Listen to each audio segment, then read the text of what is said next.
All right, so I wanted to just real quick give some thoughts on this Southern Baptist Convention sex abuse investigation scandal. I really haven't been following this all that much until the last couple of days. It seems like the shenanigans, the usual shenanigans are at play here. It's the woke leftists against the conservatives, as usual. And the argument here is that at the Southern Baptist Convention in June, the messengers overwhelmingly voted to have a task force investigate cover ups of alleged sexual abuse in the Southern Baptist Convention, and the target of the investigation is the executive committee, which is headed by Ronnie Floyd. Now, anybody who knows me knows that I'm not a fan of Ronnie Floyd. I am not defending Ronnie Floyd. Ronnie Floyd is a clown. He's been the target of discernment and polemics at Reformation Charlotte, and back when I was writing at Pulpit and Pen, and is back when he was Southern Baptist president. I mean, the guy is, in and of himself, not a very good leader, not a very well, not a good pastor, not given over to good doctrine, that kind of thing. He coupled up with IHOP and Mike Bickle and all those guys while he was president of the Southern Baptist Convention. So the man's a compromiser. I remember back when he first became president of the Southern Baptist Convention, the complaint was that he had a fire truck confetti cannon baptistry in his church, and it was basically a big circus for little kids to get baptized. I mean, it's ridiculous. And then it came out that he was promoting Word of Faith type stuff that he'd gotten from Robert Morris and all kinds of stuff. So I'm no fan of Ronnie Floyd. That being said, there are some good conservative people on the executive committee who I believe are being unfairly targeted in this. All right, so the contention right now is that the executive committee is digging their heels in on waiving attorney-client privilege in this investigation, and the sex abuse task force, as they've labeled themselves, argues that, well, the messengers at the convention voted for this investigation and voted for the executive committee to waive this attorney-client privilege for the sake of transparency, so that they could get a full report from the committee that is investigating the task force, or not the task force, but the executive committee. All right, so there's a lot of problems with that, and I'm not a legal expert in this or anything, but it is my understanding that doing so, waiving the attorney-client privilege, opens up a lot of problems for members of the executive committee. First off, it will open them up to the possibility of individually being sued, whether or not they're guilty of any actual misbehavior here. They could still be sued, and being sued costs a lot of money. And when you waive attorney-client privilege, it's a good possibility that any insurance that is covering the committee and its members will actually discharge themselves from liability, and because you chose to waive attorney-client privilege here. So it opens up a whole can of worms. Waiving attorney-client privilege is I understand that the reason why some people want it done is they believe that it will actually bring transparency to the investigation. But the ultimate outcome of that is that that's likely not what's going to happen. What's going to actually happen is that it's going to risk the livelihoods of a lot of innocent people here.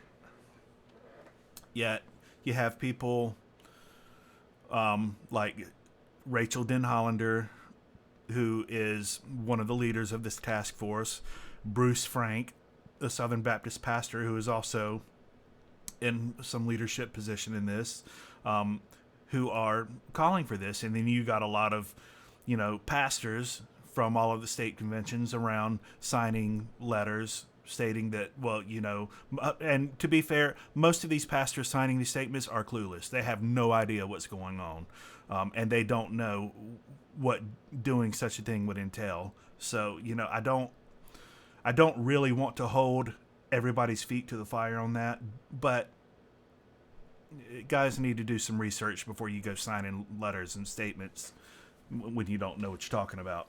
So, that being said, I want to go into a little bit of details here of what this task force is actually up to. And it seems on the surface, it seems kind of nefarious, actually. And I wouldn't put it past some of the people involved in this investigation to do something nefarious. The people pushing this, Rachel Denhollander and that crowd of people, they're feminists, egalitarians, woke, leftist, and what they want is to punish conservatives for being complementarian. Is there some legitimate complaints in here? Possibly. I mean, we should be open to an investigation. I don't see anything wrong with that, but let's look at who these leftists have hired to conduct this investigation. And first of all, I want to say this. To my knowledge, there are no actual criminal complaints in this investigation. I don't think that there are any criminal allegations against the executive committee or any of the other entities involved in this. Perhaps there will be, I don't know. But at this point, I don't think those are the allegations. And if they were the allegations, then the investigation should be turned over to the police. It shouldn't be done privately. First of all, that's the law. We have to follow the law. Secondly, you're going to get a much better and much more thorough outcome by, following that method. If there's actual criminal complaints, then you want criminal charges filed to be the result. But since that's not really the complaint, and the complaint is really immoral behavior within the denomination, which there very well could be. I mean, we don't know.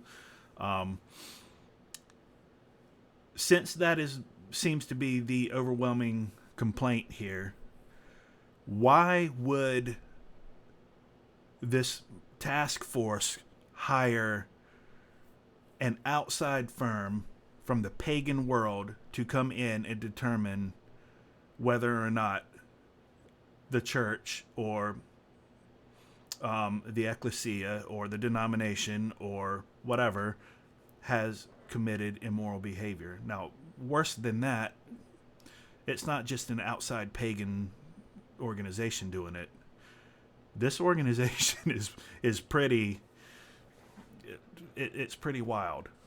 You can tell right off from let me see. You can tell right off from looking at their websites that they don't have really the best interest of the church in mind here. So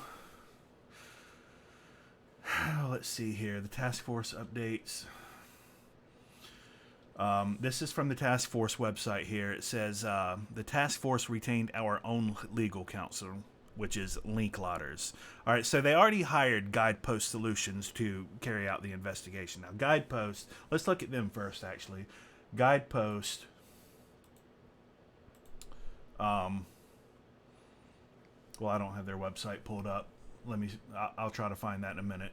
But Guidepost is basically all about diversity and inclusion, and it's all over their website.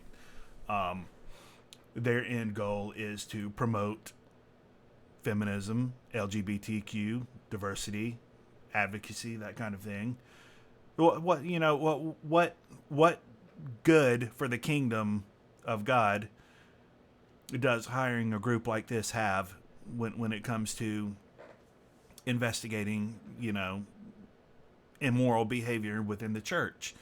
Is is this kind of an organization really going to be able to make an objective determination on whether or not immoral behavior, biblically speaking, is happening in the church?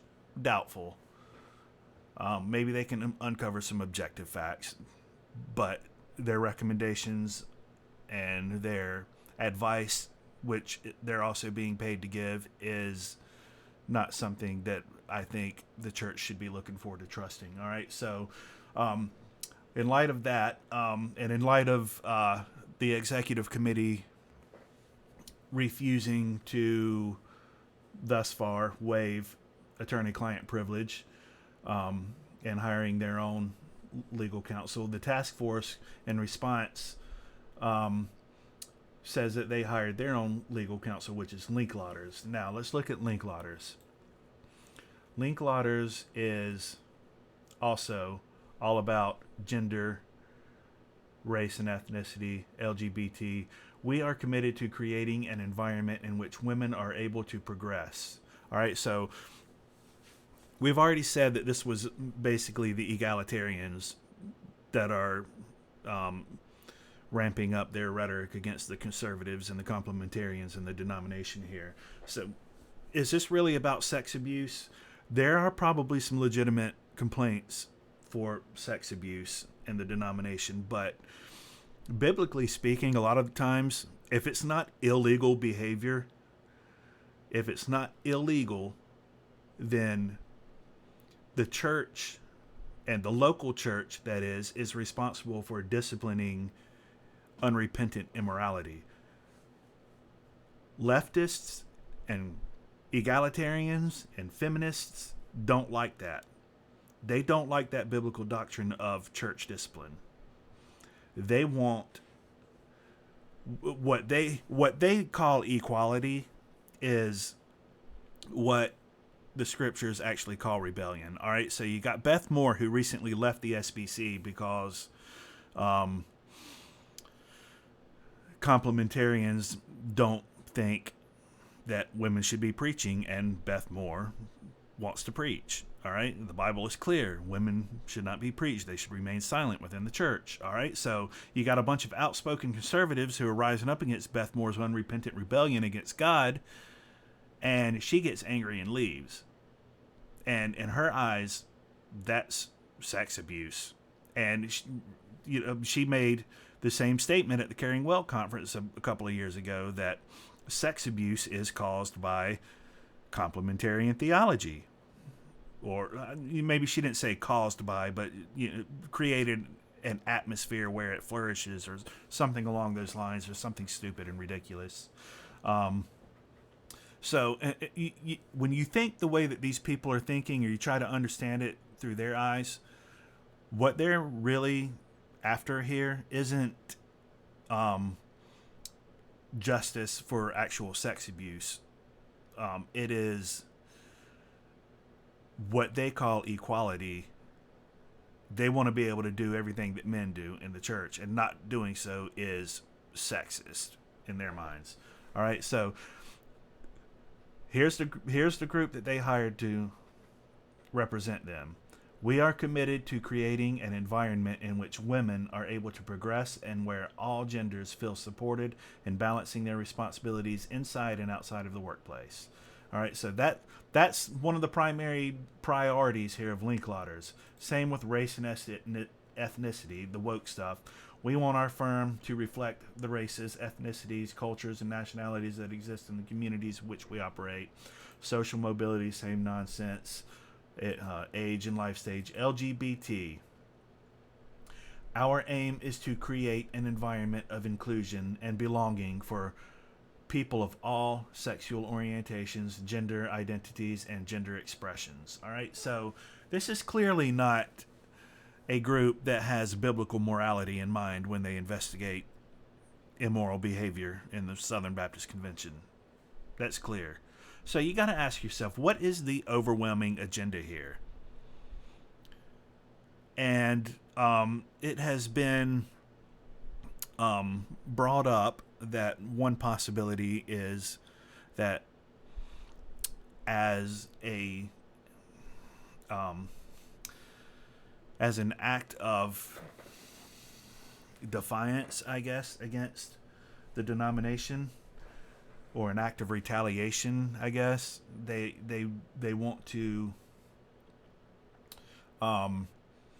ultimately destroy the Southern Baptist Convention. Now, here's where it's kind of funny, because I'm not really against that. I'm not really a huge fan of the Southern Baptist Convention, even though I am a Southern Baptist. I'm a Southern Baptist because my church is Southern Baptist. But if the Southern Baptists were to dissolve into nothing, I would be completely fine with that. In fact, I kind of revel in the notion that that might happen, but this isn't how it should happen. If that's to happen, it should be because biblically minded people get together and say, this ain't working. Something needs to change. This needs to go. We need to just tear this down and start over, because Southern Baptist Convention is corrupt. And it is. But this isn't how we want to see it go down. Not at the expense of innocent people who are just trying to serve in the executive committee, for example.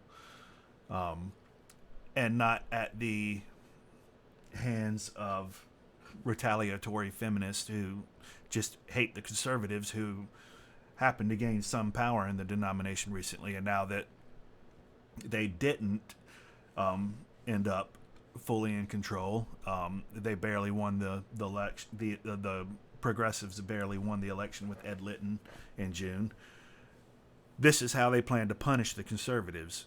It's kind of like they either want to push us all out, or so they can take over, or they want to destroy it, burn it down. That's their goal, I believe, and I think other people have come to the same understanding there. So their agenda it's clearly leftist. Leftists always act like leftists. That's what they do.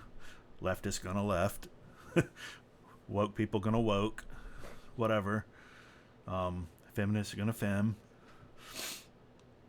But I just kind of wanted to update you guys on what I see going on here, and if you have any other comments, put them down in the comments below. I mean, I'm trying to catch up on all of this myself, and apparently this is going to be a bigger deal than I originally thought it was. I thought this was something, honestly, that was just going to blow over and not go anywhere, but now it's turning into a big thing. So I feel like I need to be on top of it. So send me links, email me, subscribe to the channel, visit the website, whatever. And, let's keep each other posted, and let's figure out what's going on and get to the bottom of it. All right? All right. Have a good night. Thanks.